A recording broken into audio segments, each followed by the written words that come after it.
La problématique de l'eau et du changement climatique vient du fait de l'unicité de la ressource.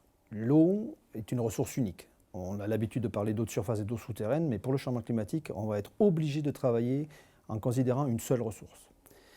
Le changement climatique induit aussi un gros changement sur la problématique hydroclimatique. Ça veut dire que le changement climatique va impacter le cycle de l'eau, le cycle des eaux souterraines et le cycle des eaux de surface. Et du coup, on va avoir des grandes modifications. Ce qui est prévu, les modèles nous disent que l'on va avoir une augmentation de quelques millimètres par jour pendant les périodes hivernales et des diminutions pendant les périodes estivales. Ça arrive à peu près à la même quantité d'eau précipitée sur une année, mais la distribution de ces précipitations n'est pas la même qu'actuellement. On va avoir une concentration pendant les mois d'hiver et moins d'eau pendant les mois d'été, à part les orages.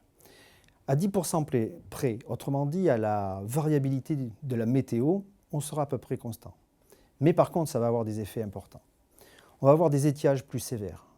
Ça veut dire des débits des rivières qui pourront baisser de 30% jusqu'à 50%. Ceci étant, ça va aussi induire des modifications sur les nappes. Les nappes vont elles aussi baisser. Et comme les nappes, ce sont elles qui alimentent les cours d'eau, ça va encore plus baisser. On va avoir une problématique aussi de surexploitation. N'ayant plus d'eau disponible en surface, on va avoir besoin d'aller chercher de l'eau souterraine.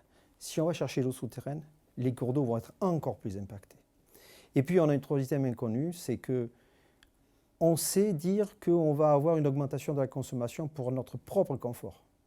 On a mesuré en 2003 que 1 degré d'augmentation donnait 1,6% d'augmentation de consommation de confort.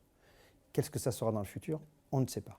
Alors la question du changement climatique et de l'eau est bien évidemment abordée sous ses aspects hydrologiques, hydrogéologiques et climatiques, mais il faut aussi penser à l'aborder sur ses aspects sociaux, économiques et politiques. Et ça, c'est un grand défi à relever puisqu'il va falloir réfléchir à quelles seront les nouvelles règles de partage de l'eau dans ce contexte de pression beaucoup plus forte sur l'eau. Et donc peut-être il faut changer notre façon de voir.